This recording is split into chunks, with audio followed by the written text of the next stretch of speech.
अब तीसरा यूज है बेटा डायमेंशनल इक्वेशंस का, वो है डेरिवेशंस ऑफ फार्मूला।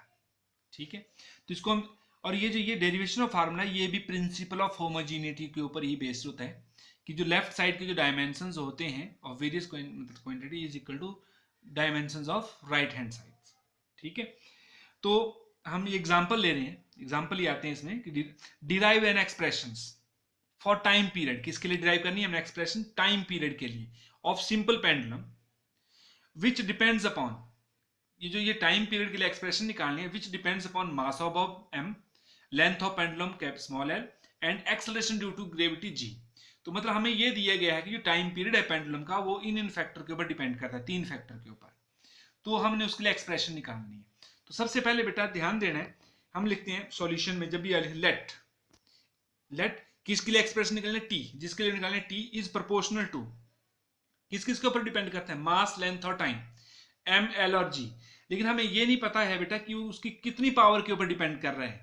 ठीक है, तो हमने मान लिया कि मास की पावर ए है, एल की पावर बी और जी की पावर सी। पावर को हम क्या बोलते हैं, dimensions.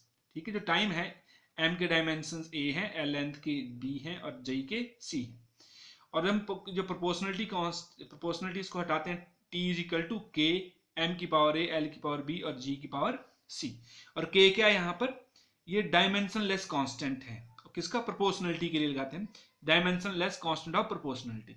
And A B C क्या है, ये डायमेंशंस हैं किसके, टाइम पीरियड के, in terms of mass, length and G. G मतलब एक्सेलरेशन ड्यू टू ग्रेविटी। तो K is dimensionless constant and A, B and C are dimensions. अब इसके बाद ये इक्वेशन, इस इक्वेशन को बेटा हम 1 मान लेते हैं। क्लियर, अब हम हमारा जो है, now we will write the dimensions of each quantity on either side of equation 1।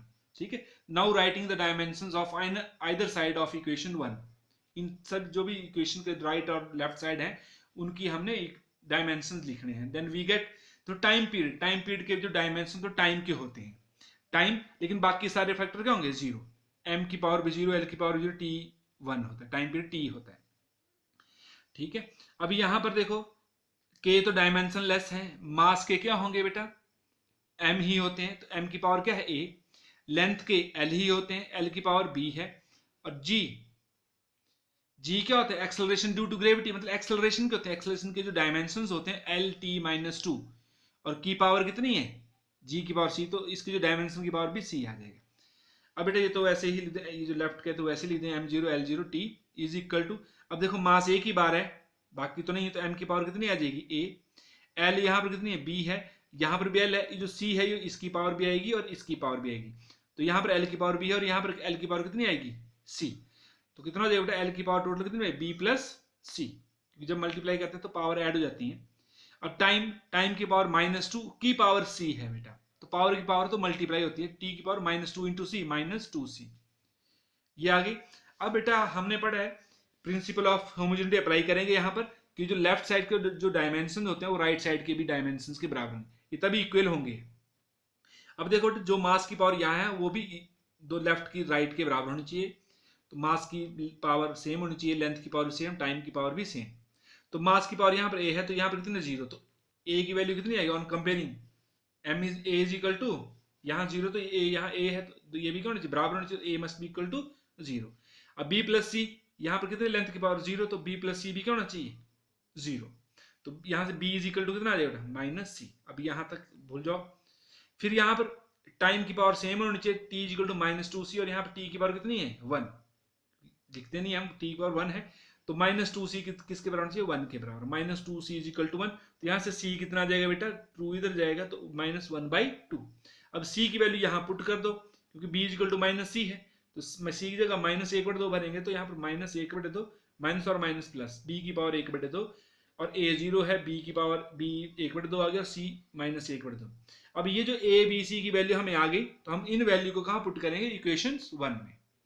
तो putting the value of A B C in equation 1 we get, तो टी की पावर के, एम की पावर कितनी आ जाएगी, जीरो, एल की power एक बटे दो, बी मतलब एक बटे दो, जी की पावर माइनस एक बटे दो। तो ये हमने यहाँ लिखी है बेटा, टी इज इक्वल टू के इंटू एम की पावर जीरो, एल की पावर एक बटे दो, जो बी की पावर एक बटे दो आया, और जी की पावर सी, सी मतलब माइनस एक बटे दो। एम की पावर जीरो तो वो वन होता है बेटा, किसी की पावर जीरो हो, तो के इंटू एल की पावर एक बटे दो, ये माइनस में, तो कहाँ आ जाएगा बेटा, नीचे, ठीक है, 1/2। अब 1/2 क्या होता है, वर्गमूल, ये भी वर्गमूल में अंडर रूट में आएगा, ये भी अंडर रूट में, तो हम इकट्ठा लिखेंगे t इज इक्वल टू के अंडर रूट एल अपॉन जी। तो ये रिलेशन है बेटा। और ये जो k है बेटा, ये डायमेंशनलेस कांस्टेंट, ये डायमेंशनलेस है। जब डायमेंशनलेस है तो इसको, इसकी जो वैल्यू होती है वो हम डायमेंशंस एनालिसिस में, मतलब डायमेंशनल इक्वेशन से कैलकुलेट नहीं कर सकते। आप इतना भी आंसर छोड़ सकते हैं। लेकिन आप अगर आपको वैल्यू k की वैल्यू याद होगी तो using other methods, by using other methods, वो हम यहां डिक्टेट नहीं करेंगे। k की वैल्यू कितनी निकाली गई है, 2 पाई। तो k is equal t is equal to 2 pi under root L upon G आया है। ठीक, अगर ये वैल्यू नहीं याद है आपको, मान लो सपोज करो, तो आप इतना भी छोड़ सकते हैं, क्योंकि यहां पर डायमेंशन एनालिसिस का कंप्लीट हो गया। ठीक है, क्योंकि k की ये डायमेंशनलेस की जो डायमेंशंस की लिमिटेशन है कि वो k की वैल्यू कैलकुलेट नहीं कर सकते हैं, क्योंकि k क्या डायमेंशनलेस है। इसको हमें किसी और एक्सपेरिमेंट या मतलब मैथमेटिकली या कोई और मेथड से इसको कैलकुलेट करना पड़ता है k की वैल्यू को। अब हम बेटा एक और एग्जांपल लेके इसको डेरिवेशन ऑफ फार्मूले को समझाते हैं। ये हमने यहाँ पर एक्सप्रेशन निकालने है velocity of v। The velocity of v जो होती है of sound waves in medium, जब जैसे हम बोल रहे हैं तो हमारे जो साउंड है वो मीडियम में ट्रैवल करती है, तो जो उसकी जो वेलोसिटी है वो कौन कौन से फैक्टर के ऊपर डिपेंड कर रही है, मॉडुलस ऑफ इलास्टिसिटी। अब मॉडुलस ऑफ इलास्टिसिटी क्या होता है तो हम बाद में पढ़ेंगे। जो हमने कल टर्म जब डायमेंशन थे तो कॉफिशिएंट ऑफ इलास्टिसिटी के डायमेंशन लिखवाए थे, तो कॉफिशिएंट ऑफ इलास्टिसिटी और मॉडुलस ऑफ इलास्टिसिटी दोनों सेम चीज है। तो जो कॉफिशिएंट ऑफ इलास्टिसिटी के डायमेंशन वही, ये एक ही वही क्वांटिटी है ये, तो वही आएंगे। और साथ में किसके ऊपर डिपेंड करें, density of the medium and wave length, wave की लेंथ के ऊपर डिपेंड करें, इसको हम लैम्डा से लिखते हैं। And use dimensions, method of dimensions to derive formula for v, v मतलब वेलोसिटी ऑफ साउंड। अब हमने वेलोसिटी के लिए निकालनी है, तो वेलोसिटी कौन कौन से फैक्टर के ऊपर डिपेंड करें, modulus of elasticity, density and lambda. तो हम आपको बताएं, हम क्या लिखेंगे, लेट किसके लिए निकालने, v के लिए निकालने, तो v इज प्रोपोर्शनल टू जो जिन जिन के ऊपर डिपेंड करे, e की पावर a, रो की पावर b, लैम्डा की पावर c। तो v is equal to k लिख दिया बेटा, साथ में ये e की पावर a, रो की पावर b, लैम्डा की पावर c।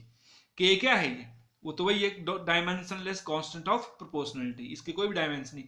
और a b c ये क्या है, ये डायमेंशंस हैं किसके, वेलोसिटी के, in terms of e, rho and lambda. Clear. अब हमारे पास क्या है, अब इन सब के इस इक्वेशन को क्या मान लेते हैं बेटा, 1। अब हमारे पास है कि इन सभी क्वांटिटी के हमने डायमेंशंस लिखने in terms of mass, length and time.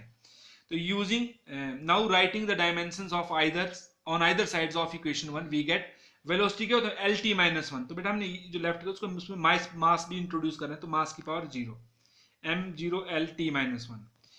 के तो डायमेंशन है, ई कोएफिशिएंट ऑफ इलास्टिसिटी के क्या होते हैं, M L minus 1 T minus 2 की पावर ए। और डेंसिटी के एम एल माइनस 3 की पावर बी। और वेव लेंथ है, वेव की लेंथ, लेंथ के यूनिट क्या होते हैं, एल, एल की पावर सी। अब बेटा ये तो वही रह जाएगा m0 l t माइनस 1 ये।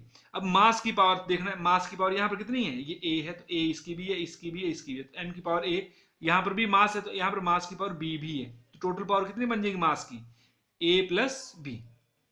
लेंथ की पावर यहाँ पर कितनी है, माइनस a, मतलब a l की पावर माइनस 1 की पावर a, l की पावर माइनस 1 यहाँ है, यहाँ पर l की पावर माइनस 3 है की पावर b, b भी है इसकी पावर सॉरी, तो l की पावर माइनस 3 भी, और यहां पर l की पावर c। तो टोटल पावर कितनी बन जाएगी बेटा, l की power minus a minus 3b और प्लस c। और टाइम, टाइम यहां भी नहीं, यहां भी नहीं, यहां है, टाइम की पावर माइनस 2 की पावर a, टाइम की पावर कितना, t की पावर माइनस 2a। अब बेटा ये आ गई, तो अब हमने वही प्रिंसिपल ऑफ होमोजेनिटी यूज करना है, कंपेयर करना है powers of mass, length and time on both sides. तो क्यों नहीं चाहिए, तभी इक्वल इक्वल होंगे अगर दोनों बराबर होंगे।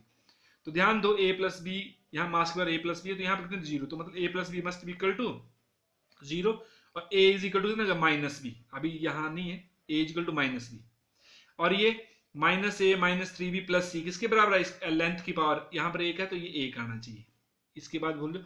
अब माइनस 2a किसके बराबर आएगा बेटा, माइनस टाइम की पावर टाइम के बराबर, तो माइनस 2a माइनस 1, तो यहां से माइनस से माइनस कर जाएगा, a कितना आ जाएगा बेटा, 1/1/2, ठीक है, 1/2। अब a का मान आ गया, a की वैल्यू यहां पुट करेंगे बेटा हम, तो b कितना आ जाएगा, minus minus b is equal to minus 1/2। अब a की वैल्यू और b की वैल्यू जब हम यहां पर पुट करेंगे इस इक्वेशन में, ठीक है, तो जो सी की वैल्यू आती है वो कितनी आती है 0, तो कैलकुलेट आप कर सकते हैं, सी इज इक्वल टू 0। जब ए की वैल्यू आ गई, बी की वैल्यू आ गई, सी की, तो putting the value of A B C in equations 1, तो क्या मिलेगा हमें, v इज इक्वल टू के, ई की पावर a है, a कितना है हमारे पास 1/2, रो b है तो -1/2, और लैम्डा की पावर c है तो कितना आएगा 0, ये तो 1 हो जाएगा बेटा, और ये माइनस में नीचे आएगा, लेकिन 1/2 तो अंडर में आ जाएगा, v इज इक्वल टू के √e/रो, और बाई अदर मेथड जो है k की वैल्यू 1 आती है, नहीं तो इतना ही रख देना आपने।